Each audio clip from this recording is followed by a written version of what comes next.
저는 오늘 고난 중에 일하시는 하나님이라는 제목으로 여러분에게 말씀을 전하겠습니다. 우리는 이 세상을 살아가면서 참 많은 고난을 겪으며 살아갑니다. 질병의 고난, 또 물질의 고난, 직장에서 겪어야 하는 많은 아픔과 가정에서의 상처들, 또 자녀들로 인하여 견뎌야 하는 고난, 관계 가운데서 겪는 수많은 고난들 뿐만 아니라 이 사회가 흔들리고 나라의 존폐가 위협받는 그런 고난들도 우리는 겪었습니다. 현대사에서 우리 민족이 겪은 고난 중에 가장 뼈아픈 고난은 바로 6.25 전쟁일 것입니다.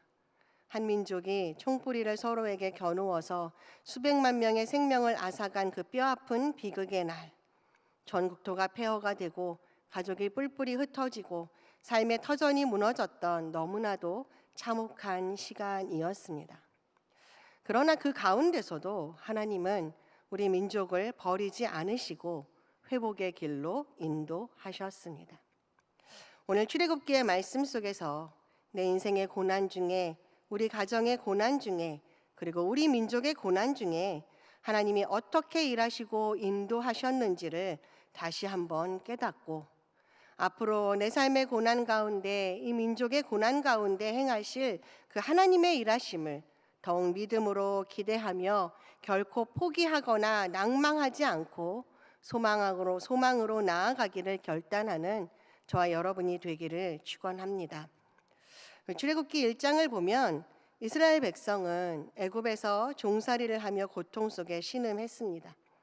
요셉이 죽고 이스라엘도 요셉도 알지 못하는 왕이 등극하면서 이스라엘은 갑자기 노예 신세로 전락하고 말았습니다. 바로는 점점 더 강압적으로 이스라엘을 핍박하였고 심지어 남아들을 죽이라는 명령까지 내렸습니다. 민족의 씨를 멸하고자 했던 것이죠. 이스라엘 백성들은 이제 살아갈 희망조차 빼앗기고 말았습니다.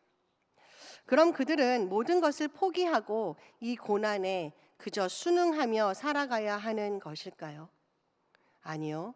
그들은 하나님께 부르짖었습니다. 끊임없이 부르짖고 또 부르짖었습니다.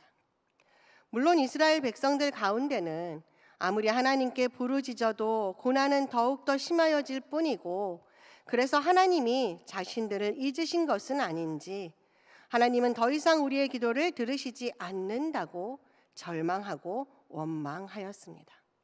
그러나 어떠한 고난 가운데서도 하나님의 약속을 붙잡고 끝까지 하나님을 향해 부르짖는 자들의 기도는 멈추지 않았습니다. 그리고 하나님은 바로 그런 그들의 부르짖음을 들으셨고 그 부르짖음을 기억하셨습니다. 출애굽기 2장 24절로 25절은 이렇게 말씀합니다. 우리 같이 함께 읽겠습니다. 하나님이 그들의 고통 소리를 들으시고 하나님이 아브라함과 이삭과 야곱에게 세운 그의 언약을 기억하사 하나님이 이스라엘 자손을 돌보셨고 하나님이 그들을 기억하셨더라. 아멘. 네, 그렇습니다. 하나님은 이스라엘을 결코 잊지 않으셨습니다. 하나님은 그들을 구원할 계획을 세우시고 준비하셨습니다. 하나님은 모세를 준비시키셨고 하나님의 때가 이르렀을 때 모세를 통하여 이스라엘을 구원하여 주셨습니다. 여러분, 하나님은 고난 중에 부르짖는 자기 백성의 기도를 결코 외면하지 않으십니다. 다윗은 자신의 모든 환난 가운데 하나님께로 달려나갔고 하나님께만 부르짖었습니다.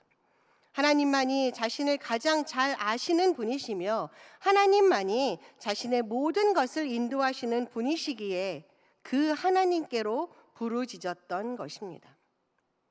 다윗은 골리앗이 하나님을 모독하고 이스라엘을 조롱하자 의분을 가지고 골리앗을 향해 물맷돌을 던졌습니다. 아무도 골리앗을 상대할 엄두도 내지 못할 때 다윗은 하나님의 함께하심을 믿으며 하나님을 대적하는 골리앗을 쓰러뜨렸습니다. 그리고 다윗은 사무엘로부터 하나님의 기름 부음을 받았습니다. 그는 하나님 앞에 온전하였으며 하나님을 늘 경외하였습니다. 그러나 그는 바로 왕이 되지도 못했고 도리어 죽음과 위기와 절망이 늘 그와 마주하였습니다. 아무런 죄도 없으면서 다윗은 자기를 죽이는 것이 마치 사명인 양 혈안이 되어서 쫓아다니는 이 사울로부터 도망을 다녀야 했고, 적국인 아기스에게로 도망을 쳐서 그곳에서 살아남기 위하여 수염에 침을 질질 흘리며 대문짝에 몸을 그쩍거리면서 미친 사람처럼 그렇게 행동하며 살아야 했습니다. 그뿐입니까? 왕이 된 후에는 아들 압살롬의 배신으로 죽음을 위협받는 고통도 겪어야 했습니다. 정말 그는 기가 막힐 웅덩이와 수렁 가운데 살아야 했습니다. 그러나 다윗은 절망의 순간마다, 위기의 순간마다 하나님께 기도하는 것을 포기하지 않았습니다. 그는 하나님의 응답이 있기까지 기도하고 또 기도하였습니다. 그리고 기다리고 또 기다렸습니다. 기다린다는 것은요, 하나님을 향한 신뢰입니다. 내 삶을 주관하시고 내 삶을 인도하시는 분은 오직 하나님밖에 없음을 인정하는 믿음, 하나님께서 나의 모든 상황을 잘 아시고 해결해 주실 것이라는 믿음입니다. 그래서 자기의 힘으로 이 상황을 어떻게 해보려 하지 않고 오직 하나님께서 일하여 주실 것을 기다리며 기도하는 것입니다. 그러므로 사랑하는 성도 여러분, 말할 수 없는 고난 중에 있으십니까? 하나님을 잘 믿으며 살아가는데도 늘 힘들고 고통 중에 있습니까? 기도하고 기도하는데도 하나님의 응답은 들려지지도 보여지지도 않습니까? 오직 하나님만을 온전히 믿으며 포기하지 말고 끝까지 끈질기게 기도하시기 바랍니다. 또한 하나님의 일하심을 인내하며 기다리고 기대하시기 바랍니다. 여호와의 눈은 의인을 향하시고 여호와의 귀는 그들의 부르짖음에 기울이신다라고 고백하는 이 다윗의 고백이 저와 여러분의 고백이 되기를 소망합니다. 이스라엘 백성들은요, 그들이 많은 금은보화와 가축들을 이끌고 애굽을 나오게 될 것이라고는 꿈에도 생각하지 못했습니다. 하나님의 일하심은 우리의 상식과 기대를 뛰어넘습니다.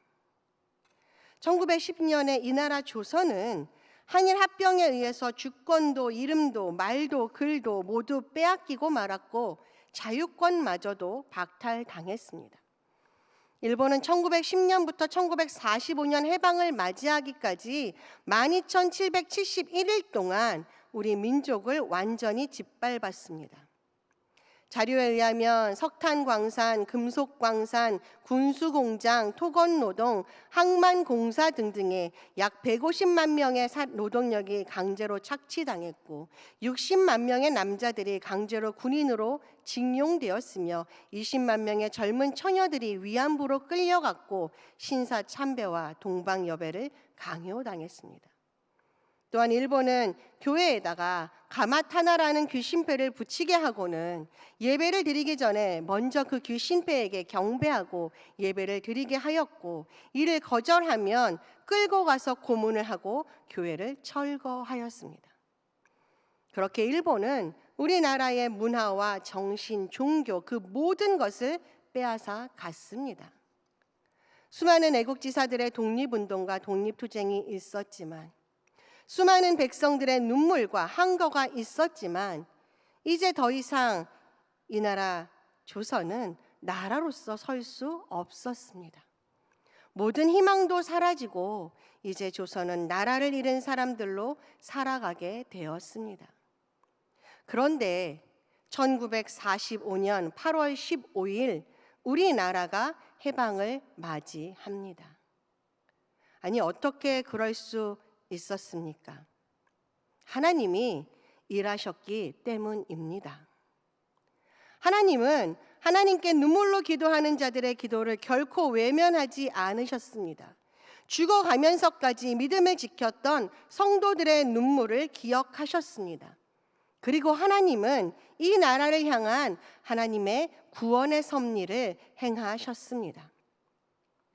1945년 8월 6일 히로시마의 원자폭탄이 떨어지면서 일본은 8월 15일에 무조건 항복을 선언했으며 이로 인해서 우리나라의 해방이 선포되었습니다. 아무도 예상하지 못했던 해방, 아무도 꿈꿀 수 없었던 해방, 그렇게 우리나라는 해방되었습니다. 우리는 결코 우리의 힘으로는 나라를 되찾을 수 없었음을, 하나님이 이 나라를 되찾게 해주셨음을 기억해야 합니다. 결코 잊어서는 안 됩니다. 하나님은 우리나라가 해방을 맞이한 이후에 대한민국으로 건립될 때에도 또한 일하여 주셨습니다. 1948년 8월 15일 대한민국은 건국합니다.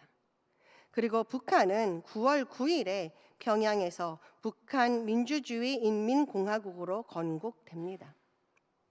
그런데 여러분, 나라를 세울 때는 유엔의 인준을 받게 되어 있습니다.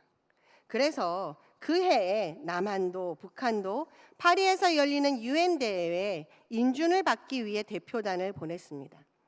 이승만 초대 대통령은 장면을 위원장으로 하여서 5명의 대표단을 보냈습니다. 그런데 남한의 대한민국 건국 상정과 관련하여서 첫날부터 소련을 비롯한 이 소련의 위성 국가들이 방해 작업을 펼치는 것입니다.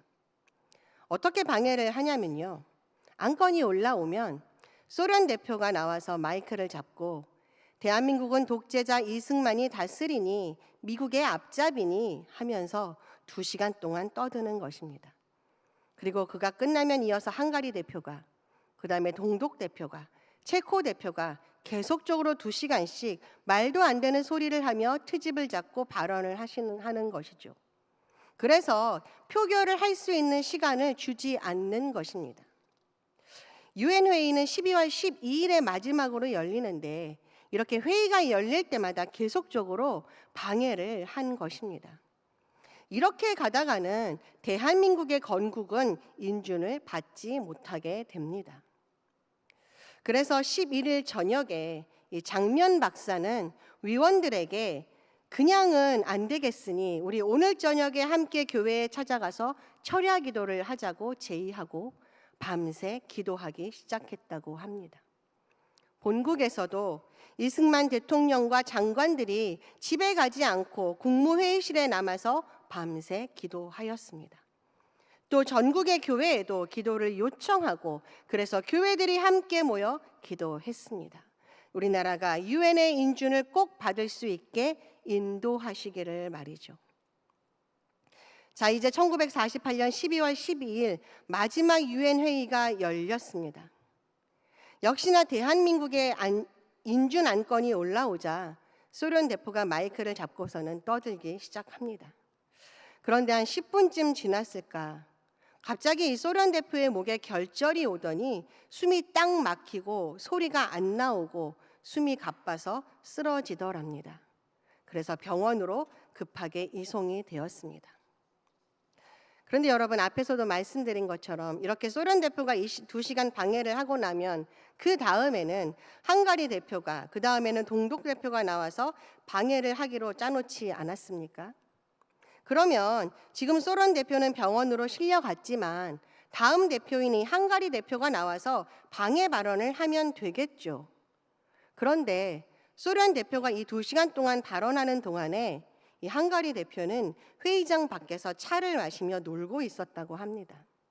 그는 2시간이 다 되면 회의장으로 들어가려고 했던 것이죠. 게다가 이 헝가리 대표는 소련 대표가 쓰러져서 병원으로 이송되는 것을 몰랐다고 합니다. 그러니 사회자가 코리아 인준에 대해서 발언이 있느냐 하고 물었을 때 아무도 발언을 하지 않았고, 그래서 가보를 물어 찬성 48표, 기권 1표, 반대 6표로 대한민국이 합법정부로 승인되었습니다. 그리고 북한에 대해 포결했는데 북한은 반대 48표, 기권 1표, 찬성 6표로 인준을 받지 못했습니다. 여러분, 어떻게 이런 일이 일어날 수 있었을까요? 우연이라고요? 아니요. 하나님이 일하셨기 때문입니다. 그리고 여러분, 이렇게 대한민국이 유엔의 인준을 받게 되었기 때문에 후에 6.25 전쟁이 일어났을 때 유엔 참전군이 우리나라를 도우러 올 수 있었던 것입니다. 그렇지 않았다면 유엔은 참전군을 보내지 않았죠. 하나님의 일하심은 우리의 상식과 기대를 뛰어넘습니다. 이스라엘은 이제 애굽을 나오며 기쁨과 흥분 속에 뜀뛰었습니다. 어떻게 그들이 그 많은 금은보화와 가축을 이끌고 애굽을 나올 수 있을 것이라 상상했겠습니까? 그들의 기쁨은 이루 말할 수 없었습니다. 그런데 하나님이 정상적인 진로로 진행하고 있던 이스라엘 백성들의 진로를 돌연 바꾸셔서 이성적으로는 도저히 납득할 수 없는 곳에 장막을 치라고 명령하십니다. 그곳은 앞으로는 홍해바다가 있고 양옆으로는 죽음의 사막과 산이 가로막고 있어서 만일의 경우 적들이 뒤에서 쫓아온다면 전혀 피할 곳이 없는 막다른 곳이었습니다. 그리고 이스라엘을 보낸 것을 후회하고 있던 바로는 이스라엘이 막다른 곳에 진을 치고 있다는 소식을 듣더니 옳다구나 무릎을 치며 이스라엘을 추격하기 시작했습니다. 바로는 확실하고도 안전한 승리를 거두고자 자신이 동원할 수 있는 최대한의 군사력을 다 동원하였습니다. 바로는 어떠한 신이나 능력이라도 이제는 결코 애굽의 승리를 막지는 못할 것이다 자부했을 것입니다. 자, 여러분, 앞에는 바다가 막고 있고 특별 병거만 600승에 이르는 거대한 바로의 군대는 가까이 이르렀고 수많은 어린이와 여자들, 노인과 가축들까지 함께 있기 때문에 어디로도 도망을 칠 수도 없는 이 사면초가의 상황 가운데서 여러분이라면 어떻게 반응하시겠습니까? 이스라엘 백성들은 두려움에 휩싸여서 하나님께 부르짖으며 모세를 원망하였습니다. 아, 하나님, 우리에게 왜 이러시는 것입니까? 우리가 뭘 잘못했습니까? 애굽에 매장지가 없어서 우리를 이 광야에서 죽게 하려고 우리를 끌고 나왔느냐? 그들은 소리치고 울부짖고 원망했습니다. 여러분, 두려움에 휩싸이면요, 판단을 흐리게 하고 믿음을 마르게 합니다. 이스라엘은 하나님께서 애굽에 내리신 10가지 재앙을 목격했습니다. 그 재앙으로 인하여 애굽의 모든 땅이 황폐하게 되고 심지어 애굽인의 모든 장자들이 죽임을 당할 때에도 자신들은 털끝 하나 상하지 않았던 놀라운 기적들을 바로 얼마 전에 체험했습니다. 또 불기둥과 구름기둥이 언제나 그들을 인도하여 주었고 지금도 구름기둥 앞에 서 있습니다. 그런데 그들은 상황이 바뀌자 바로 두려움에 빠지고 말았습니다. 애굽의 군대도 홍해도 이스라엘 백성들 스스로의 힘과 능력으로는 도저히 극복할 수 없는 한계 상황이었습니다. 그래서 지금 이스라엘은 애굽에서 그들을 구원해내신 하나님을 잊어버렸습니다. 하나님을 향한 믿음이 마르고 말았습니다. 오늘 우리도 위기의 순간에 질병 앞에서, 경제적인 어려움 앞에서, 인간관계의 문제 앞에서, 자녀들의 문제 앞에서 두려움에 휩싸입니다. 그리고 하나님, 저에게 왜 이러십니까? 절망하면서 믿음을 잃어버립니다. 하나님이 얼마나 나를 사랑하시고 하나님이 어떻게 나를 이끌어 주셨는지는 모두 잊어버리고 믿음을 상실하고 맙니다. 그러나 여러분, 하나님은 그런 이스라엘에게, 그런 저와 여러분에게 분명히 말씀하십니다. 두려워하지 말아라. 내가 너와 함께 한다. 두려워하지 말아라. 나는 지금까지도 너와 함께 했고 지금도 너와 함께 할 것이고 앞으로도 너와 함께 할 것이다. 그러니 나를 온전히 믿고 가만히 서서 내가 어떻게 너희를 위하여 일하는가를 보아라. 사랑하는 성도 여러분, 어떠한 두려움이 여러분을 짓누른다 할지라도 하나님을 향한 믿음을 꼭 붙잡으시기 바랍니다. 가만히 서 있으라라는 말은 철저하게 하나님을 믿고 의지하라는 말입니다. 하나님은 어제도 오늘도 내일도 여전히 여러분과 함께하여 주시며 일으키시고 회복시키시고 인도하여 주십니다. 우리가 온전히 하나님을 믿고 하나님께 우리의 삶을 내어 맡길 때 하나님은 우리를 위하여 싸우시고 일하여 주십니다. 하나님은 홍해를 가르셨고 이스라엘을 건너게 하셨으며 의기양양하게 달려들던 애굽의 군대를 수장시키셨습니다. 6.25가 터지고 북한은 바로 서울을 점령했습니다. 당시 김일성과 박헌영은 소련 스탈린에게 가서 전쟁을 할 테니 승인해 달라고 그리고 무기를 지원해 달라고 했습니다. 이때 스탈린이 미국이 개입하면 힘들지 않겠느냐 그렇게 물어보자 박헌영이 서울만 점령하면 전국에 있는 수십만의 공산당 당원들이 봉기해서 삽시간의 전국은 공산화될 것이니까 문제없다 그렇게 장담했다고 말합니다. 그러나 그들이 서울을 점령한 후에 전국에서 공산당원들의 봉기는 일어나지 않았습니다. 이렇게 북한군은 서울을 점령을 했습니다. 그런데 북한은 서울을 점령하고는 3일 동안 잔치를 벌이며 그 자리를 머물러 있었다고 합니다.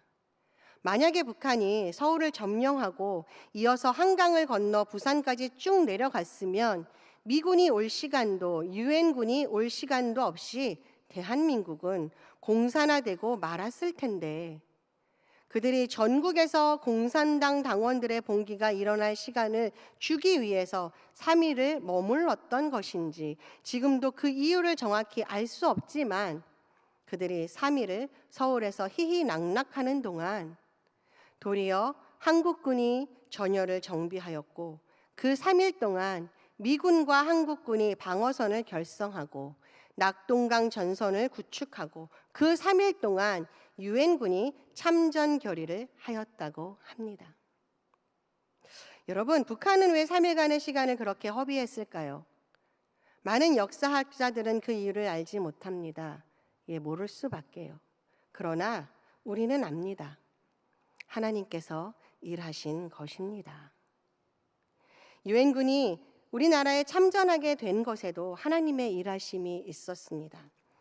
전쟁이 일어나고 유엔군이 참전하기 위해서는 안전보장이사회에서 결정을 해줘야 합니다. 당시의 안전보장이사회의 상임 이사국은 5개 나라였는데 미국, 소련, 중국, 영국, 프랑스였습니다. 이 중에 한 나라라도 반대하면 유엔군은 참전하지 못합니다. 그렇다면 당연히 소련이 반대하겠죠. 그런데 회의가 있던 날 소련 대표가 참석을 하지 않았습니다. 무슨 일인지는 알 수 없지만 시간이 지나도 소련 대표가 나타나지 않자 결국 네 나라가 합의해서 유엔군의 참전이 결정되었습니다. 아니, 왜 소련 대표는 참석하지 않은 것일까요? 참석하지 않은 건가요? 참석하지 못한 것인가요? 그 이유는 지금도 알지 못합니다. 우리가 너무나 잘 알고 있는 인천 상륙 작전 뒤에도 분명한 하나님의 일하심이 있었습니다. 인천 상륙 작전은 열이면 열 모두가 반대했다고 합니다. 왜냐하면 인천은 조수간만의 차가 심해서 2시간 만에 상륙하지 않으면 모두 수장되고 말기 때문입니다. 그래서 성공 가능성은 5,000분의 1이라고 합니다. 그런데 메가더는 그렇기 때문에 성공 확률이 5,000분의 1이기 때문에 북한은 생각지도 않을 것이고 그렇기 때문에 가능하다 말하였습니다. 그가 혼자만의 힘으로 그렇게 할 수 있을 것이라 생각했을까요? 다른 사람들이 정치적인 여러 가지 이유를 대서 메가더 장군의 인천 상륙 작전을 깎아내리고 있지만 저는 하나님께서 그의 기도 가운데 함께 하셨고 하나님께서 그 작전 가운데 함께 하셨다고 믿습니다. 인천 상륙작전을 위해서 메가더는 워커 장군에게 낙동강 방어선을 목숨을 걸고 지키라고 말했다고 합니다. 그런데 그만 이 워커 장군은 죽고 낙동강 방어선이 뚫리고 말았습니다. 낙동강 방어선이 영천에서 뚫리고 만 것이죠. 그러면 이제 부산까지의 길이 열리는 것입니다. 그런데 이때 유재흥 대령이 영천이 뚫렸으니 어디를 막고 있으면 좋을까 하는 판단하에 경주로 가는 길목을 방어하고 있었다고 합니다. 이 영천은 삼거리가 있는데 한쪽은 청송으로 가는 길이고 한쪽은 경주로 가는 길이고 한쪽은 대구로 가는 길입니다. 그런데 이 유재흥 대령은 경주로 가는 길을 막고 있었던 것입니다. 그런데요, 인민군이 바로 이 경주로 진격을 한 것입니다. 결국 영천에서 경주로 진격을 하는 인민군 사단 전체를 우리 군인이 모두 진멸시키고 맙니다. 그리고 사단장은 도망을 갔다죠. 이 일로 우리 군인들의 사기는 높아졌고 각 부대마다 군목들이 부대원들을 모으고 내주는 강한성이요 방패와 병기 되신 이를 찬송하면서 감사 예배를 드렸다고 합니다. 이렇게 영천에서 방어해 줌으로 인천 상륙 작전은 진행할 수 있었습니다. 여러분, 하나님은 역사 속에서 모든 사건 속에서 일하시는 분이십니다. 하나님은 고비고비 이 나라를 지켜주시고 이를 성취하여 주셨습니다. 우리는 그 사실을 결코 망각해서는 안 됩니다. 우리가 지금 누리고 있는 이 자유는 우리가 잘나서 얻어낸 것이 아닙니다. 기도하는 자들을 외면하지 않으시고 그 부르짖음에 응답하시는 하나님이 주신 것입니다. 사랑하는 성도 여러분, 이스라엘 백성이 애굽에서도 또 출애굽 이후에도 하나님의 인도 없이는 한 걸음도 나아갈 수 없었던 것처럼 우리 민족도 이 나라 대한민국도 그리고 우리들의 삶의 자리도 하나님의 은혜가 아니면 나아갈 수 없습니다. 하나님은 어제도 오늘도 내일도 우리들 한 사람 한 사람을 위해서 이 나라 이 민족을 위해서 지키시고 일으키시고 인도하시고 붙잡아 주실 것입니다. 그러므로 우리는 어떠한 상황 속에서도 하나님을 더욱 의지해야 합니다. 믿음으로 하나님의 일하심을 기다려야 합니다. 그리고 다시 회복하고 세워질 이 땅을 위하여 하나님이 주신 이 자유와 복음의 선포가 영원하기를 위하여 부르짖고 부르짖어야 합니다. 내 삶을 보니까, 내 자녀를 보니까, 이 나라를 보니까 하나님은 응답하지 않는 것 같습니까? 하나님은 하나님의 때에 하나님의 방법으로 가장 선하게, 가장 아름답게 인도하여 주실 것입니다. 그러므로 어떤 상황에서도 두려워하지 말고 의심하지 말고 하나님을 기대하며 인내와 끈질김으로 기도하는 여러분들이 되시기를 바랍니다. 거센 풍랑으로 인해서 주저앉지 말고 그 풍랑을 잠잠케 하시는 하나님을 바라보시기 바랍니다. 그래서 하나님의 영광을 높이 찬양하는 매일을 살아내시는 저와 여러분이 되기를 주님의 이름으로 축복합니다. 우리 시간 같이 찬양할까요?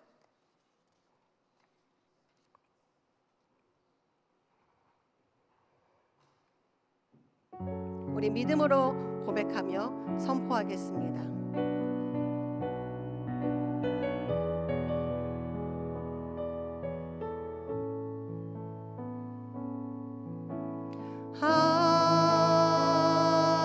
하나님은 우리의 피난처가 되시며 환난 중에 우리의 힘과 도움이시 하나님은 우리의 하나님은 우리의 피난처가 되시며 환난 중에 우리의 힘과 도움이시라.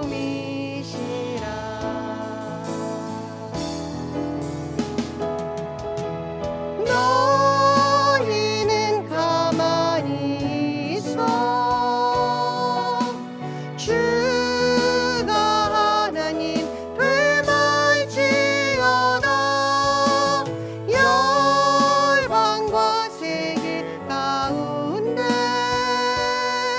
주가 높임을 받으리. 너희는 가만히 있어.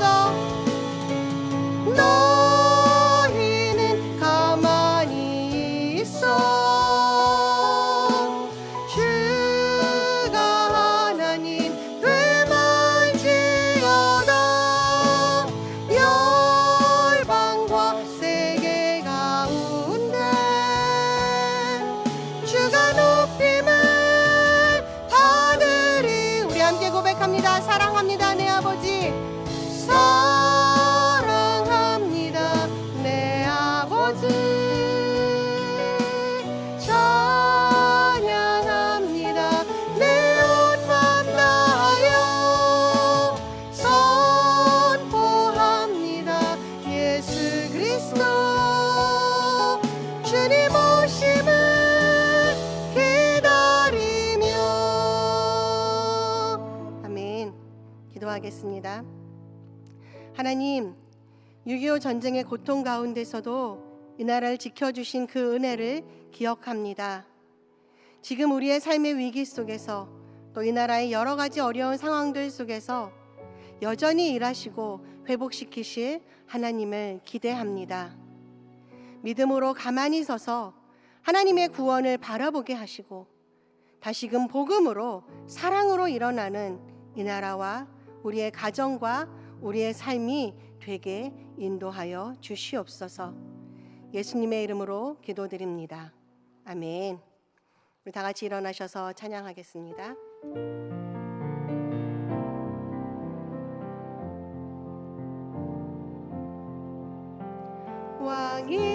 왕이신 나의 하나님,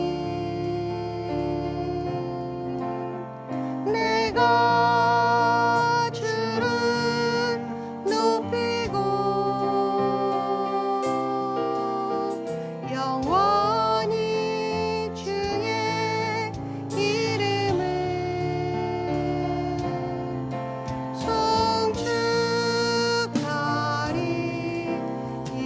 송축하리이다.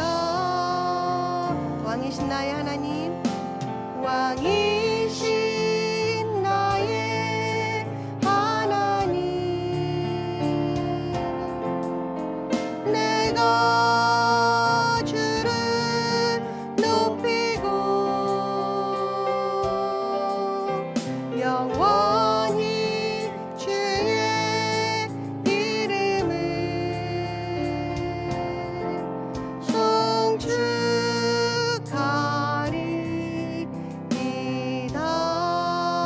송축하리이다. 아멘. 주기도문으로 예배를 마치겠습니다. 하늘에 계신 우리 아버지, 아버지의 이름을 거룩하게 하시며 아버지의 나라가 오게 하시며 아버지의 뜻이 하늘에서와 같이 땅에서도 이루어지게 하소서.